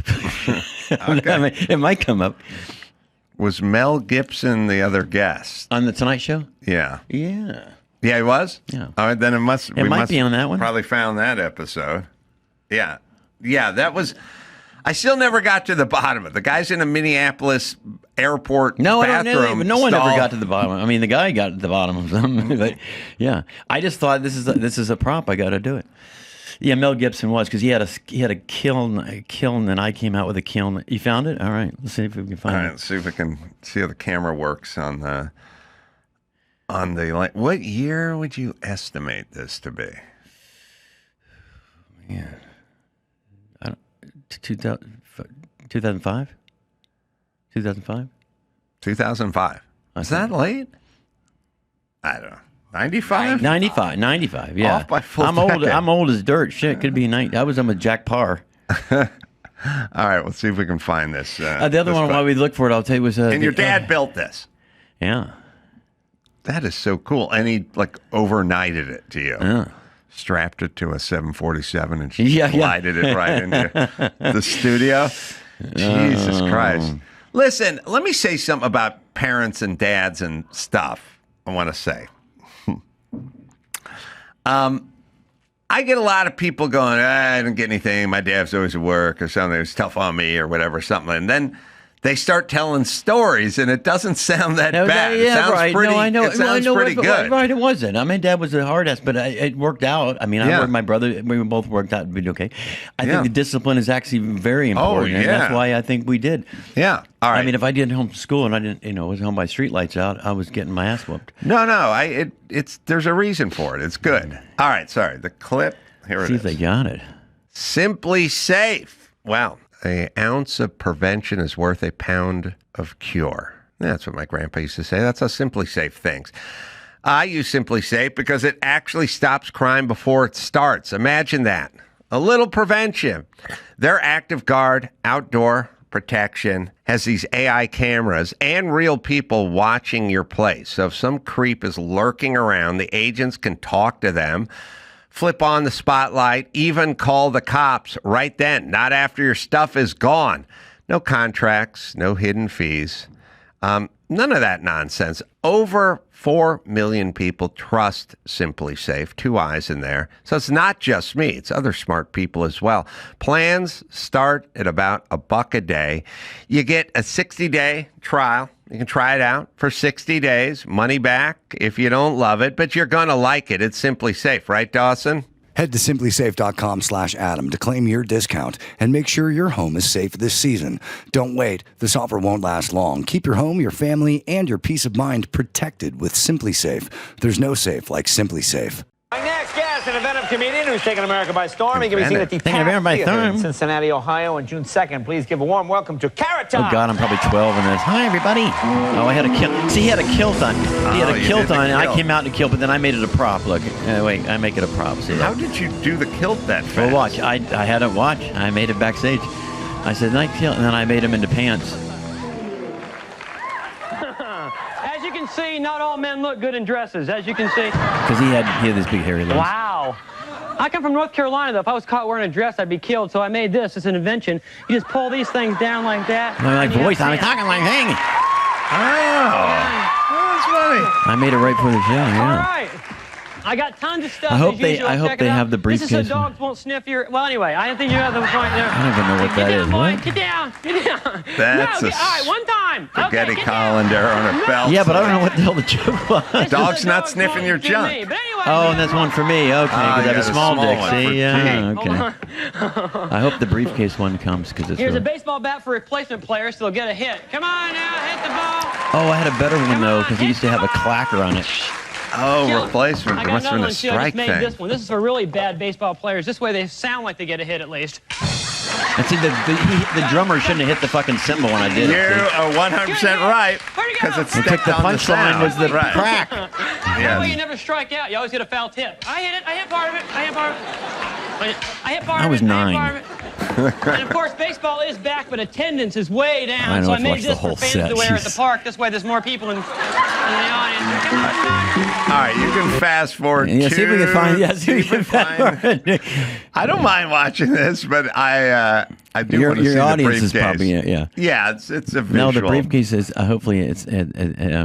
Well, you guys have to look for the... You look for the briefcase and you... And while you, I tell you that my favorite Tonight Show. And so they have the. How many times you do the standard- Tonight I don't Show? know, like 30 something. Wow. Standards and practices, lady. She loved me and hated me. Same woman been there for 1,000 years. yeah. I show Talk up to and her. I would do my rehearsal, and she's like, "Oh, you can't, no." Yeah. So I have this Bill Clinton podium. It's like my closing bit. Right. It's a podium that's got a buzzer on the. It's got true false, and I'd have buttons. You go, eh. I did not have I Right. did ding ding right. Right. So it's funny enough. It's good. But then I thought I need the big punchline. So up from behind comes Monica Lewinsky. Head. Behind the thing. So that big ending is Right. I did not have, and then I just head. It's a beret, the whole beret, Right, the whole, right. and the vision. I said, not now. Right, And I close it at the end, and it destroys. Right. Rehearsal, they're going nuts. And Jay's like, he's sitting over there. Yeah, how do you? And then she comes over. And she's like, everything. I said, everything's good. I've never had him say everything's good, all good. She said, only one thing. I just think are you going to podium? She's yeah. She's just you just can't force her head down. And I said, what do you mean? She's like, you can't put your hand on top to push it down. It can come up. It can come up, But you can't put push it down. Right. So I say to the prop guys, can you rig something? I had a foot pedal. Can you rig it where it goes up and then it goes down? And they're it's an hour for the show. They're like, no. And I'm up there. It's live, and I do it. It's the last joke, and the fucking head comes up. And I use my elbow because they said I can't use my hand. And I got so much trouble. I mean, trouble in a sense. I mean, kill. But then they said we had to bleep it out on the West Coast. I'm like, what? Because you can't. Yeah, so people yeah. on the East Coast saw me force her head. I didn't force it down. Just went like, not now. Not now. Right. But she said you can't use your hand. So I'm thinking, all right, I'll use my elbow. Yeah, it's a weird technical stuff. Yeah. Always nuts with the censorship. It's so funny. I turn on Fox or CNN, watch the news, and people are just cussing away. Oh, yeah, no. They no, they no. were always insane Yeah. about that. innuendo even, yeah. And you watch the time, you like that. The whole bit was a BJ joke, and then I can't say, you know what I mean? It was like the whole bit would be, and mine was just silly. They're like, the whole monologue was about a blowjob. How come I can't say? Yeah, it's almost like they needed to intervene at some point. Right. You know, when Jimmy and I did Crank Yankers, the puppet show, it was called Prank Puppets. And at some point we got on the phone with the standards and the legal team at Comedy Central, and they're like, yeah, we can't use Prank Puppet. And I was like, what are you talking about? And they're like, well, it implies some malice, like we could get sued or something. And I was like, first off, when you do a show, you give it a name so you know what it is. Sure. Right? And we just been calling it prank. You know, we got to do so-and-so's going to work on Prank Puppets, and we get this guy writing on it, whatever. We called it Prank Puppets for a long time. And then at the end, we're getting ready to launch, and they're like, can't call it Prank Puppets. And I was like, I don't get what do you mean Prank Puppet? Why can't you can't do it? And they're like legal team shit. And me and Jimmy are on the phone with these guys, and we were in New York, and I think I was in his hotel room, and I was going nuts. I was going insane. I was like, what are you talking about? And they're like, well, if we ever get sued and they bring up the name, it's going to a lot of liability for us. I was like, you better hope they bring up prank and puppet. And that says no damages. It's got the word prank and puppet in it. And it was weird, but I realized sometimes I think they just feel like they got to flex a little bit. Like, I can't sit here and do nothing show after show. At some point, I have to, like, intervene or object or something, because otherwise, what am I doing here? Right. But, yeah, it's funny, the nuance of it all. None of it makes sense. None of it lives anywhere. We used to get in arguments with Comedy Central on underwear versus underpants and stuff like that. Like, I don't even know what we said to them once, how much ass crack can we show? And they're like, what do you mean? I was like, well, you watch SNL in the 70s and Dan Aykroyd's playing the Norgeman repairman or whatever. They're showing ass crack. So they're showing like an inch and a half of ass crack. But at some point, it becomes 8 inches ass crack, and that's a bare ass. Right. And they go, we'll get back to you. And they go, 3/4 ass crack. You can show 3/4 ass crack. So immediately, Daniel, the guy who didn't want to talk to Letterman, so he goes, we need 3/4 ass crack shorts for all the jockeys. No, you're right. They have to come in somehow. We did AT&T commercials forever, and one of the #1 rated ones that I had was, I would say, call down the center with 1-800, whatever, CALAT. It's free for you and cheap for them, which was, And I took the phone. I was free for you and cheap for them, and I hit the payphone with it. Mm-hmm. I say, free for you and cheap. It's that easy. And instead of hanging the phone up, I just banged the thing. And I guess kids just thought that was great. Mm-hmm. And AT&T lost their minds. They said, we had to pull the thing and not run it because you were defacing the property. Right. Our product. Right. I'm like, but the kids laugh. It's like the gene one. I mean, what is it with the jeans and the chick and the jeans? What is the problem here? I don't understand the whole problem. Yeah. I don't understand the problem. Eventually, it all goes away. Oh, of course it does. And then nobody cares. But then again, it's like, is it just because people just have nothing else to tell? They have to have something now. They need a new topic. So, oh my God, now we're going to go up in arms and we're going to start defacing gene ads. Sydney people burning Sweeney. Down the gene ads, throwing shit at the gene ad in New York. It's like it's a goddamn gene ad. Like nothing's different than what we've always said. It's a dumb ad. Everything eyes up here. Everything right? Or is something. I don't know. Everything is symbolic. We're still looking for this shoe case. Oh, yeah, it's got dang it. Well, maybe last no, was it last? It was Last Comic Standing. If it's not on that Jay Leno one.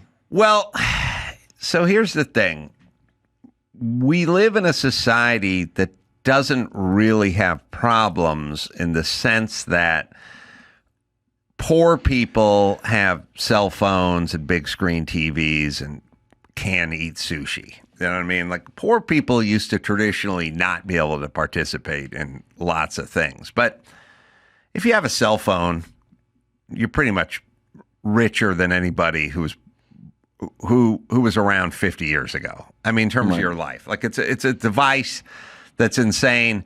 And the chasm. I mean, it's kind of an interesting thing. Like when we were young, there was rich people and there were poor people, and we were like poor people, so we didn't have air conditioning. Right. But rich people had air conditioning, and we didn't have cars that ran well, but they had cars that ran well, and they had lots of stuff. Now you're poor. I mean, poor. You work. You know what I mean? But you still go out and eat. You still have a TV with all the streaming services, and you got your smartphone, and you got you driving a. Leonardo DiCaprio drives a Toyota Prius. Like, why not? Who cares? Air conditioning, satellite radio. But we had like problems back then. Now we don't really have problems. And when you take away the problems, people start fixating on stuff. Like, if your problem is like malaria and clean water and shelter, then you don't care what Sweeney's up to, right? And you don't really care about gene ads because you got kind of bigger fish to fry, right. Yeah. But we've eliminated a lot of that stuff, and also there's a lot of people that are just sort of weirdly activated, like they're just walking around with their head on a swivel, looking for something, something to bitch about, and something. I'm like, why are you reading everything into nothing? Right? Why? All right, it's a gene ad. Buy the jeans or don't buy the jeans. Because it comes right, exactly. It also becomes a big social media sensation, and then everyone jumps on it. So because most people, if you ask them, like, what happened to jean? What are you talking about? Like, well, also, you don't need to have a real strong opinion on everything. See, I have skinny jeans for fat guys. That's a great prop. Right. It's a big pair of jeans, and it's got little skinny jeans that are sewn in the middle. So it looks when you wear them, it looks like you have, right. That's a great prop. So you sit around, you think of these things, and you go to your workshop. Yeah. And now that your dad's passed, you got to farm some of it out. Yeah. Some of the mechanical stuff. Yeah. I have a prop guy in town that does pretty amazing stuff in Vegas. I can go to him and I'll get it to you. Does he bid it, or does he just go, this is time and materials? Yeah. No, how do you bid, something like a foot coming out of it? I paid for some things, prop things in the past, like a lot, for a big intense prop. This guy he'll just for a beer, he'll do it. He'll say, he works on my crew. He's like, give me an hour, I'll make it. And he comes up with it. He goes and finds the motors and finds, like I said, it's always engineering ones. Otherwise, I can build it myself. I usually make them all myself. Yeah. But if I can't get it, if it's really like you'll see if we ever find the shoe and it's intense. Well, NBC, The Last Comic Standing, is scrubbed. Oh, it's not there? It's not on the internet. Some companies don't put their stuff on the internet. One time I did anything I'm trying to find. I was on Regis and Kathie Lee with Trump. And it's just a great clip because I come out. What year, approximately? Again, that's going back. Well, here's the weird thing. You can find it'll say Carrot Top, Donald Trump, Angela Featherstone or Silverstone, the actress. Mm-hmm.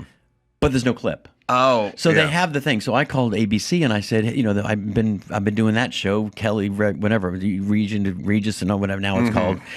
Thousands of shows. Alicia Silverstone. And so it says Alicia Silverstone, Carrot Top, Donald Trump. I mean, it's like in the text. Right. So I said, can I just get the clip? And they said, what do you want? I said, I just want to show it in my show because it's kind of cool. I walk out and Donald Trump says to me, shakes my hand.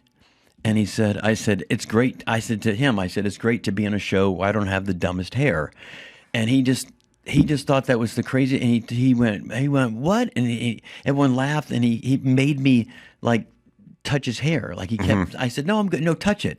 And he took my hand. And he made me like this. And I said, now tell everybody. And I said, tell him what? He said, tell him it's real. I said, I didn't say it was not real. I said it was dumb hair. Right. And it would just be such a great clip, but the ABC won't give it. And they said, we can't give it to you because, like you just said, if you ever air it, we're putting you in prison, that kind of thing. I'm like, oh, for God's sakes, I just want it for my archives. Right. And they said, okay, but you can't ever air it then. I'm like, I can show it my show. No. Really? I'm like, well, so at one point I'm like, all right, I'm just not going to show it, and I'm going to show it. Yeah. Well, again, it's just take me to jail. I'm not good in jail, probably. By the way, it's just rules, but they don't really. I'm not cute to you, but in prison, I might be. Yeah. Oh, I'd say you're prison 8.5 for sure. I'd be carrot bottom. Thank you. Well, I'll tell you, you'd make a good prisoner because you're crafty. Yeah. And I'd be like, I built something to get us out of here, you guys. I got this. I'd be like, cook up some Pruno in the toilet, would you? I want to catch a buzz. And let's break out of this place. All right, let's see. Legacy media is dying. Yeah, someone wrote that on there. But yeah, this is why it drives me nuts, because I've tried to look for stuff and it gets scrubbed and they act like something's going to happen if you air it in your show, but nothing will ever happen. Well, what'll happen is people will laugh and enjoy it. You guys could find, if you want just something, they can't find the leg one. The Gallagher probably will come up, Carrot Top Gallagher, where he comes on stage and pushes me. Yeah. It's pretty intense.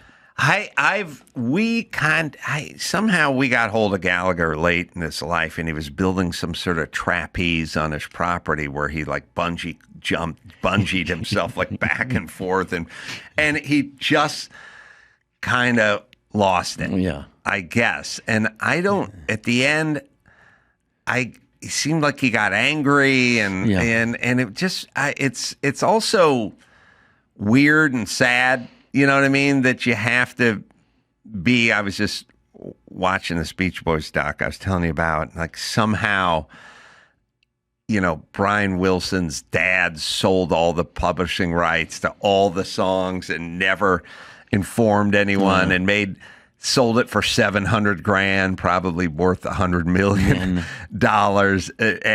And this guy wasn't talking to that guy, and then that guy sued this guy. And it's always like, why? Why does it have to end this way? Yeah. Why is it always this? Can't you just be the Beach Boys? I want to sell my catalog, all my props. That'd be a great bit. Oh, my That'd be God. a great bit, Carrot Top's, it'd be something silly, like it's like all literally $19.95. For all of it. I mean, the suitcase with the foot in it, just for the parts alone, is worth several $1,000s. I parted out, but yeah. That was like Louis Anderson's bit when he says about going to the yard sale with his mom. One of my favorite bits he would do, and I'm going to mess it up. He said, we're at the yard sale, and my mom says, how much for the toaster? And they said, it's $5. And he says, $5, you should get it. And his mom's like, that's too much. And he goes, the cord alone is worth $5. Right. We have Gallagher on stage with you. Here we go. Now, when was this? Oh, God. I wish I knew. I'm horrible at years, as you know. I think it's 2025 now, right? Yep. So this would be probably 10 years ago? All right. Maybe. So I come out. I had just done my finale. I don't know why I have my shirt is off, because I did something. And here comes Gallagher. And he pushes and shows me on the ground all the way down the thing. He comes out, grabs a watermelon, and then he comes out, and then he yells at me and says it was horrible. This is the stupidest thing that I've ever done. And the crowd, you can hear the crowd, they're going crazy. It's Gallagher. And then he yells at me afterwards. He physically threw me to the ground. And for me, as being one of my favorite comedians in the world, he came to the show, like I told you, 5 days in a row, and he wore that same shirt. Yeah.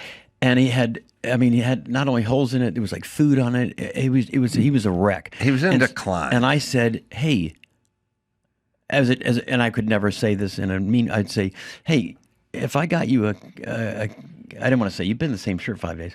I said, if I got you a Carrot Top, no, it's a nice shirt. And he goes, well, if I had a Carrot Top shirt, I said, if you had one, you'd wear one? He goes, yeah. And so the guy's got a Carrot, and that was my favorite part of the whole watching that clip was, Gallagher, who when I was 11, 12 years old, was trying to admire and write jokes, was wearing my logo. I'm like, this is cool, him wearing my shirt. It was just, I can't believe Gallagher. What year did Gallagher die? And boy, not that three years ago. yeah, see, that's the thing. You'd say 3 years, but it's probably 9 years ago or something like that. No, it's probably. Well, you would know I because think you're a it's big 3 Gallagher because fan. I do a tribute. I did a tribute to him. Oh, you did a tribute to him, so you would know. I have it in my show. I do a whole story about meeting him and going to the show, and it's a crazy bit. And I made this prop that it's a watermelon explosion thing, and it took a year to make it. A year? Yeah. You're right. 3 years ago. You're right. And the night that I did it, he died. Oh, really? I did it that night, and it just killed. It was like this huge finale thing. I came out, and the strobes are going crazy, and there's a watermelon, but it's a machine. It's like it weighs like 8,000 pounds, and the hammer itself weighs about 90 pounds. Because you have to hit this thing for it to go off and explode. Right. It just shoots all this shit into the crowd. Oh, I do it, and I'm like, I waited a year, almost 3 years actually. I thought I wrote it during COVID, so 5 years ago.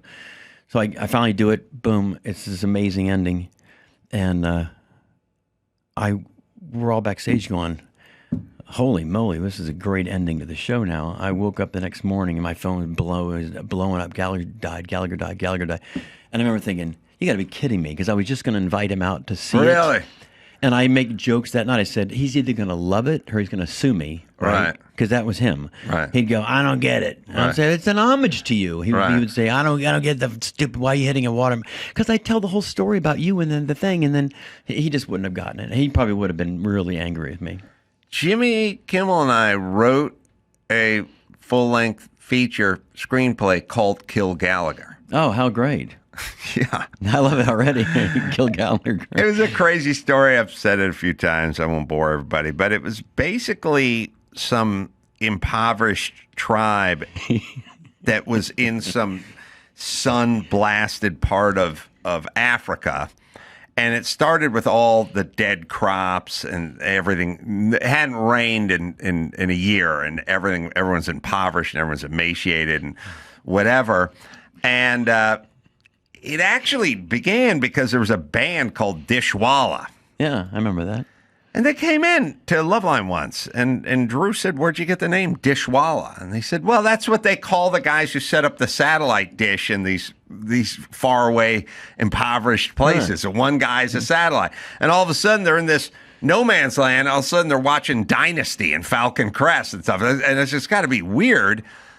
And Drew said, imagine watching a Gallagher concert.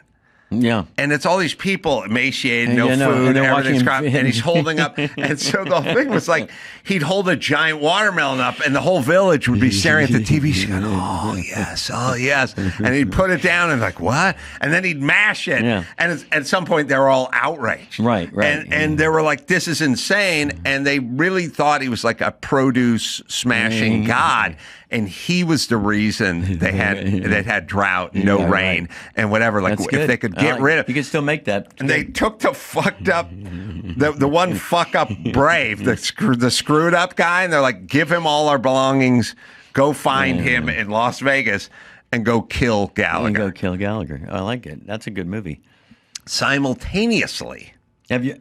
There was another kid in Michigan who was like a teenage virgin. It was like a 17, 18-year-old virgin. He had his jack-off buddy with him, and they were watching the Gallagher concert at the same time. And the guy kept saying, the older cool guy, it's like, we got to get you laid. And he's like, I'm in this little town in Michigan. Everyone knows me. It's not going to work. No one likes me. And they're like, if you could get to Vegas, they got call girls there. They have Bunny Ranch. It's like, if you could get us to Vegas, and they're like, we don't have any money. We don't have anything. And it's like, then a Make-A-Wish Foundation commercial comes on. And I go, what if we said you were sick and you wanted to see Gallagher, like as your dying request? So now the Make-A-Wish guy's showing up to see Gallagher at the Gallagher concert, along with the Warrior guy who's going to try to kill him at the same time. And, hilarity ensues. Yeah. But was called Kill Gallagher. That's a good movie. I would watch that movie. Yeah. Did you ever see Dave Chappelle, Black Gallagher? No, for God's never sake. saw. You can find that you'll lose your mind. Yeah, Black Gallagher. Gallagher. Well, look at the watermelon. Dave Chappelle. Right? He's just He's Black Gallagher. He's got the mouth, but it's Dave Chappelle, and he's just like, it's brilliant. Yeah, Black Gallagher. Yeah, Black Gallagher. Dave Chappelle, Black Gallagher. Dude, that exists somewhere. Oh, it does. All right. Well, let me make sure you got your plugs going over here. He's getting All right, it. he'll find that. You can go on Instagram and YouTube, by the way, at Carrot Top Live. Oh, Black! I've never seen Black you're gonna like Gallagher. this. You're gonna like this. All right, here it is. That's what I'm talking about. Osama bin Laden. Why don't they call him Osama bin Laden? Come on, look, he's got Gallagher. That's so crazy. His Hope you teeth. like my outfit. The queer guys came by and had an eye for me. Pink hearts, yellow moons, green clovers, orange stars. That leprechaun's on acid. His teeth and his mannerisms. That's how Gallagher would do his walk. He's crazy. God, that's so He's funny. crazy like me. Are you ready to smash some fruit? He's ready to smash some fruit. Can't hear you. Yeah? You want to smash some fruit? Yeah! The Black Gallagher doesn't go out like no punk bitch with a mallet. You go, Jesus. Wow, he's shooting it. Black All right, that's Gallagher, funny. Gallagher doesn't do it. Jeez, He says, I shot Black Gallagher's like the funniest. All right, this is why we love Chappelle. That's totally insane. Also, it's the kind of thing you'd pitch, and the executives of Comedy Central go, "I have no idea what the fuck you're talking about," and then two guys would be in the room like laughing their nutsack off. Celebrating 20 years at the Luxor this November, 40 years in show business, and now the world has come around, and they're in love with Carrot. They've come around, and they're in love with Carrot Top. But don't stick around too long because they'll turn. It's coming. There's they'll another turn wave. again. There's another wave. Yeah, you get the little happy wave. We love you, and then no. When are you going away? You know? No, I'll never say that. No, The great Scott Thompson, everybody. You can go down Kroll.com for all my live shows everywhere, and I'll come see you next time in Vegas. Hopefully. Right on. Yeah. I'd love to do that. I've seen you in Vegas, too. So, till next time. Adam, for Scott, saying mahalo.